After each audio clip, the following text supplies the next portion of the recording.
السلام عليكم ورحمة الله، ازيكم عاملين ايه؟ معاكم منوعات ايمي. وحشتوني جدا جدا جدا. النهاردة بقى جاية معاكم كده بفيديو أكلة كده مصرية أصيلة. هقولك بقى على السر يخلي الشوربة تبقى لونها حلو قوي كده، وتبقى الفرخة معايا كأنها مشوية كده بالظبط. وهناخد منها برضو أحلى شوربة، هنعمل بيها الملوخية وهنعمل بيها لسان العصفور.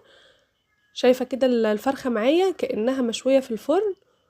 فضلا وليس امرا، لو لسه مشتركتيش في القناه اشتركي في القناه وفعلي الجرس عشان يوصلك مني كل جديد، ولايك حلو كده. يلا بقى نسمي بالله ونشوف كده هنعمل ايه الخطوات اللي معايا بقى هنا كده الفرخه بتاعتي منضفاها كويس جدا، ونقعها في المحلول عباره عن ميه وخل، شويه خل صغيره ونص معلقه ملح ونص سكر.